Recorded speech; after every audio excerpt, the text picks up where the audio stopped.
At the moment, I'm going to pass over to the audience to see if there's any questions in the crowd before I move on to my own questions. Anyone who, any ideas? No? There's one in the middle there while we're waiting. Just to comment to a Cisco position before we move to the audience while he gets his microphone. So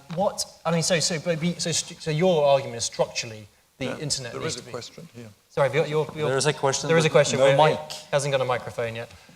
I did get the microphone in the end, and thanks for everybody who helped. This is Per Strömbäck from netopia.eu again.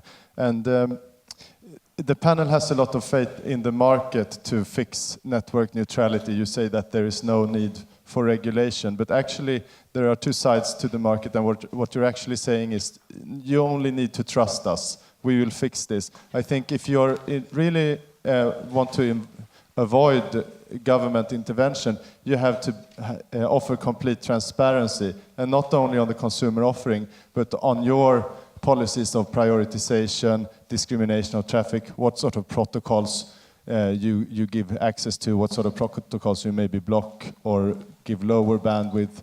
And you probably have to do this real time in order for this to be a perfect trust relationship with the consumer.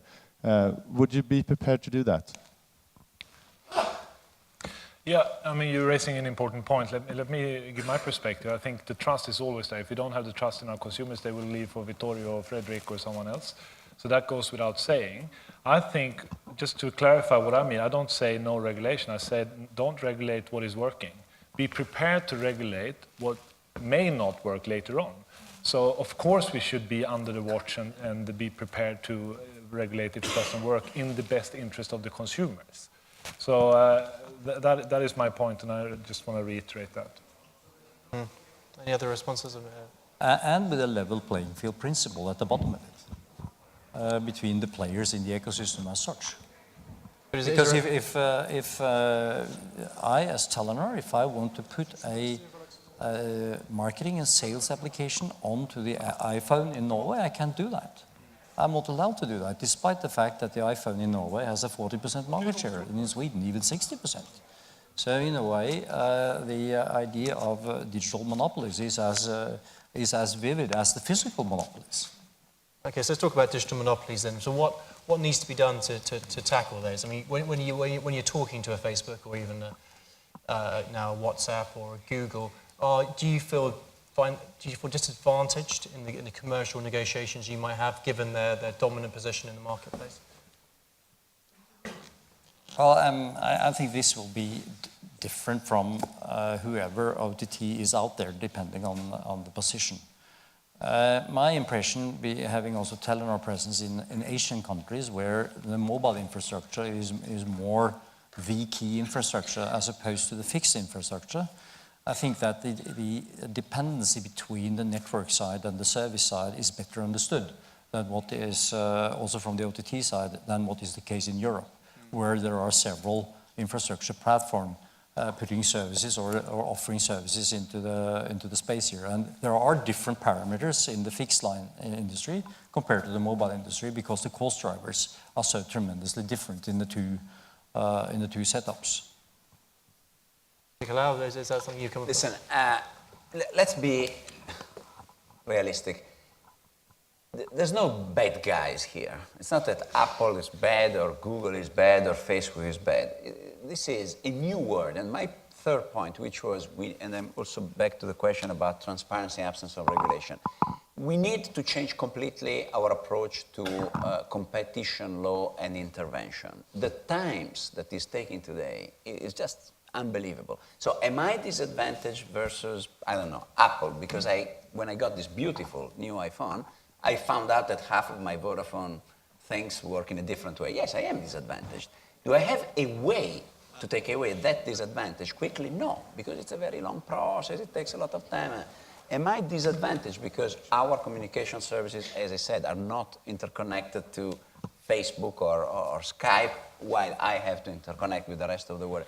Yes. Do I have a mechanism for doing? Now, as I said, Facebook is a great company, but Facebook and WhatsApp together will have 1.7 billion users in the world. Of course, I'm at a disadvantage. Everything I ask, they smile and they say, sure. You know, it's obvious. So, but they're not bad guys. If I were them, I would do the same thing. And actually, they're great companies. Google is investing in it. They're doing fantastic things in the world. I am full of respect for what they're doing. But we need a completely different approach from the competition regulation, which says if there's a problem, in 90 days, in 180 days, if you want, it will be sorted out so that people can experiment and they know very quickly if there is an issue or not. And if there is no issue, go ahead, continue investing. If there is an issue, open up. I believe these companies need to open up much more their platforms. Their platforms are dominant platforms. It's intrinsic in the digital world. It's not because they're bad. They need to open up their platforms more. What is the mechanism? I think the European Commission is one of the mechanisms. The DOJ is another one. But we need to accept that the times required for action are different. Not because these companies are bad. These companies are very good, actually. Mm-hmm. Maybe. Well, strong competitors and friends, obviously. Mr. Rosen. Yeah, just now a quick word. These companies, who, as Vittorio is saying, are not the bad guys. They now want to reach the rest of the world. They want to reach the emerging markets. And they speak to satellite operators, not only, but they speak to satellite that we can help them reach billions of people who are in other technologies difficult to reach. So hopefully you will see in the coming years more collaboration between satellite operators and these GAFA companies. Mm. And we have one more question in the audience, and then I think we'll wrap up for this session. Thank you. James Thompson from Cullen International. I was looking at the new logo for ETNO, and I was thinking, well, it looks like the icon for an app on my smartphone. And then I was thinking, well, why isn't it? And why isn't there an ETNO or perhaps a GSMA app for mobile messaging? So it's kind of fitting into, it's a pity that Vittorio Colao has left. But what is standing in the way of European industry to develop, to cooperate and to develop a mobile messaging app which would have scale in terms of numbers of potential subscribers, and then would have the kind of bargaining power to negotiate interconnection with a WhatsApp or whatever. So I think Europe does not. Some of the disadvantages aren't there. Europe does potentially have scale to collaborate and have scale to be able to negotiate with these US tech companies. Good question. I suppose there is a point to be made that the European industry has tried to do this before with RCS technologies and such like, and indeed you've got a GSMA hat which you can wear and I think talk about basically you're pointing to a very good question which the industry should have thought more about at an earlier stage. The industry, from an operator perspective, connects today 7 billion SIMs. So sitting in this room, we can actually make a call to 7 billion SIMs out there, roughly between 3.5 billion to 4 billion people having those 7 billion SIMs. So in a way, it's an interconnected world, and it works. But what the industry didn't make sufficiently well was to value add the messaging platform that you already had, with those growing up to now 7 billion SIMs. And I think that was a big mistake from the industry, not understanding that new functionality to the messaging layer in the interconnected world had a value add that came from the OTT side, and which came in a very efficient way. But having then seen Facebook building up their 1.2 billion Facebook account users, and then the WhatsApp on top of it, reaching the 1.7 billion, more or less, probably with some overlap, as Vittorio mentioned. These are then one entity under one managerial control, which is the biggest one globally, compared to the comparable, more fragmented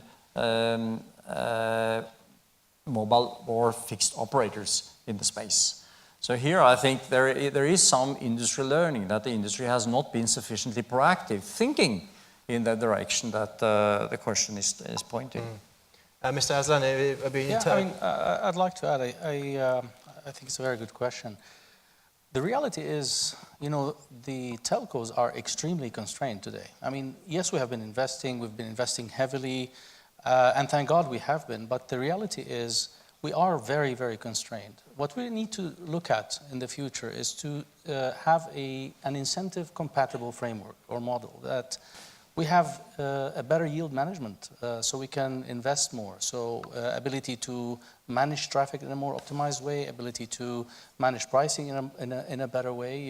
It's been done in many other industries. You provide different prices at different tiers of what is effectively the same service. That happens, for example, in the airline industry, search engine as well. I mean, when you have a search, you will get different rankings based on willingness to pay. In the airline industry, you could be sitting next to a person that paid double or half the price of what you paid because they asked for a different product. It could be that it's last minute, it could be that it's a flexible ticket, it could be many other things. We are constrained to do that today, and we need to have the flexibility to be able to do that. That will help us to invest more. We have been investing, it's very tough, but I do believe, and I'm very optimistic, that we will be in a framework that is in a level playing field in the future, and I do hope that it is acted upon fairly quickly, and we're not having the same conversation next year. But when we talk investment, we're not talking just simply CapEx. We're talking innovation, we're talking investment in youth, we're talking investment in R&D, we're talking doing all the things that you asked about, and today we are quite constrained to do that. I think that, to answer the question, I think what we have to do is look at what are the new innovative services that could be developed. Europe has a good heritage. Skype was developed in Europe, so it's not that it cannot do it.